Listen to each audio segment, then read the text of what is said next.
कुळाची पुण्याई बहिणा। रवींद्र वस्त्रनिकेतन घेऊन आले लाडकी बहीण रक्षाबंधन सेल। महाराष्ट्र हादरवून टाकणाऱ्या भन्नाट ऑफर्स 4 ते 17 ऑगस्ट। 600 रुपयांची तक्षशिला पैठणी फक्त 216 रुपयात। क्रंची इन्स्टा ट्रेंड साडी फक्त 441 मध्ये। डोला सिल्क साडी फक्त 396 मध्ये। कल्याणी सिल्क साडी फक्त 693 मध्ये। विशाल साडी 749 मध्ये। लेडीज ट्रेंडिंग कॉर्ड सेट फक्त 296 रुपयात।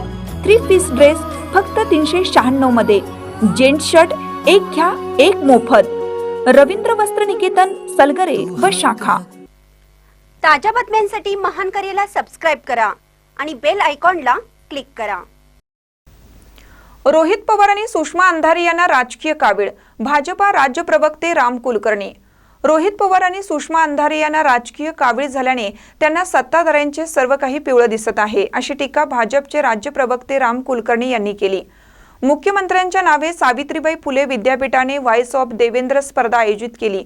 यातून युवकांना विकसित महाराष्ट्र हा प्रेरणा देणारी आहे, पण यांच्या पोटात दुखायचे कारण काय, असा सवाल कुलकर्णी यांनी उपस्थित केला। रोहित पवार काकांचा आदर्श समोर ठेवून व्यक्तिद्वेषाचे राजकारण करताना दिसून येत आहे, तर सुषमा अंधारे यांच्यावर देखील यावेळी टीका करण्यात आली। पाहूया ते काय म्हणतात।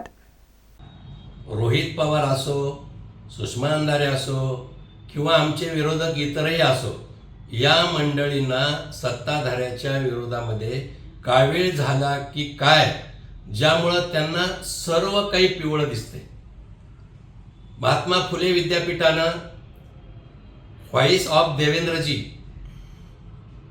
या राज्यातील नवतरुणांना विकसित महाराष्ट्र मनोबल वाढवण्यासाठी एक चांगली संकल्पना आणि त्या दृष्टीवर स्पर्धा घेतली। त्याला जर रोहित पवार राजकारणाचा रंग देत असतील तर याच्यापेक्षा दुर्दैव कोणतं नाही। मुख्यमंत्र्याच्या नावाने, आणि मुख्यमंत्री हा कुठल्याही पक्षाचा नसतो हे देखील या मंडळींना कळत नाही। माझा त्यांना एक सवाल आहे की आम्ही आज सत्तेत आहोत म्हणून व्यवस्था सर्वत्र दिसते, पण तुम्ही जेव्हा सत्तेमध्ये होता तेव्हा देशात आणि राज्यात वेगवेगळ्या विद्यापीठामध्ये तुमचे पंतप्रधान जायचे, केंद्रीय मंत्री जायचे, मुख्यमंत्री जायचे, उपमुख्यमंत्री जायचे।